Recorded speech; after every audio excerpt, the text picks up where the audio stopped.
Hey everyone, hope everyone is doing very well. We're about ready to get started on the second video culture for Chapter 1, 1.2 Culture Shock. Now I realize you've already completed probably by this time the discussion. It's okay. I'm just going to walk you through this. You'll also see on the Chapter 1 discussion group, I do not include a discussion question on this because you've already discussed it, all right?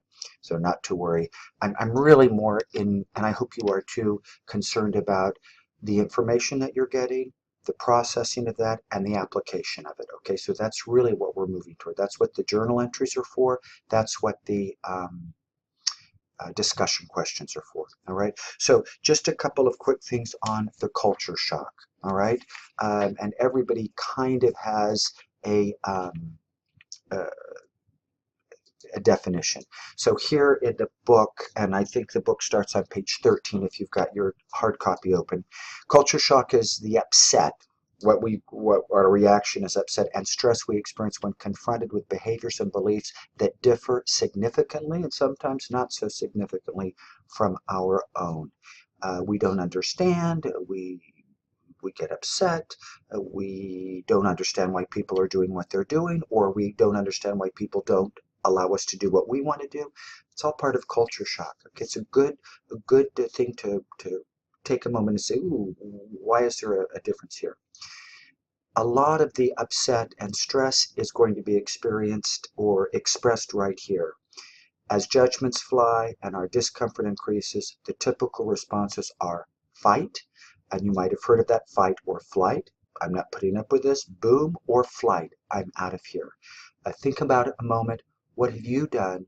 What has happened in the past where you've maybe butted heads with someone, a family member, a friend, a coworker, a boss, a subordinate? Um, and what are the reasons that that happened and what was the outcome?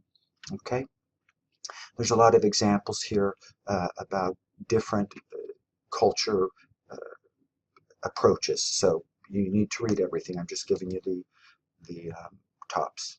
All right, the culture of higher education, you probably already know that there is a lot of technology, uh, writing style uh, responsibilities and obligations.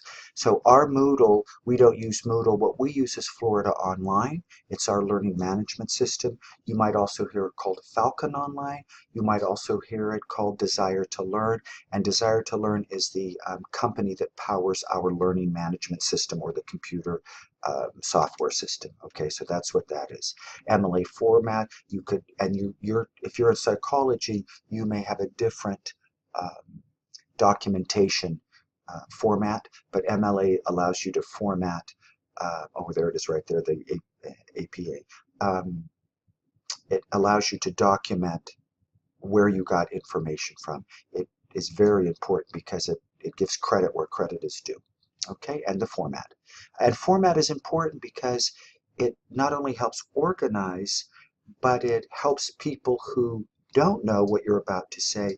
They know how it's going to be presented, and that helps the message, the reception of the message. Okay, so those are the uh, some of the things you'll need to know. I've highlighted this because one of the big, deep culture items at college is, and education, not just college, but education is curiosity. I have three kids, a grandkid, one on the way, and teachers will normally, like the author says, value curiosity. It opens up everything. And so you'll find the more curious you are, and the more empowered you are and motivated you are to find out about new things, it really is kind of cool. And so that's what we value here at Daytona State and most institutions of learning. Okay, think tanks. It's all about curiosity. Okay, we've already talked about this in your discussion on differences between high school and college, what you've seen, and how you're feeling about that. Okay, so now we have choices. One of the things about Americans, and well, you may know I teach languages, so I'm often talking about the difference in culture. Um, independence and interdependence. And so a lot of times Americans like to be independent, that Western manifest destiny, I'm the master of my own fate, all that good stuff. And that's okay.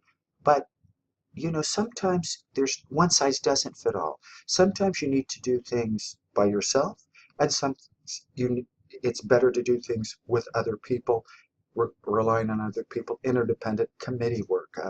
My wife and I joke a lot of times because I'll say, you know, this isn't committee work, but sometimes it is committee work, and it really helps you um, get the answer you need in the to the question. Uh, Interdependence, drawing on other people's help can help. For example, there's a lot of help you can get at the college, academic support center, writing center, the library. It's amazing. So be open to that. The reason I highlighted this is because most successful people, most empowered people, and you'd have to define empowered, they appreciate having choices. I don't know anyone who doesn't like having some uh, command over what they're doing. Um, and even in this course, and you might say, well, gee, you're dictating everything. You get to choose what you need to work on. You get to choose how it's affecting you. You get to choose how you might apply that. That's part of having choices. Um, Having choices does not mean, when I say you need choices and empowered people appreciate having choices, that doesn't mean you get to do what you want whenever you want it. So we really have to make sure we're defining things the same way, if they're good choices, okay? This is a very difficult question. How much of my culture, what do I bring here that's really not going to allow me to be successful, or allow me to be successful in this college environment, or indeed any environment I have to be in, whether I'm working, college. Don't be too myopic here. All of the things we're talking about really, and I think I said that in my uh, welcome video, it's not just success in college or a successful student, it's a successful human being. So what do I need to give up? And is that surface? Is it deep? Um, do I need to unlearn some things and relearn some things? I teach French, so Albert Camus. This is awesome. Life is the sum of your choices. It's who we are. I think Margaret Thatcher said, show me what a man does, and I'll tell you exactly uh, who he is. One of the things I learned in one of the finance courses I was in, if you want to find out who someone is, look at who they write checks to or where they spend their credit card is. There's a lot of ways we can find out about ourselves and who we are and how we are. Okay, so that's a good thing. Okay, so journal entry 2. I still have it. It's assigned, so go ahead and get into that. And again, do it as completely as you can. It really is quite nice.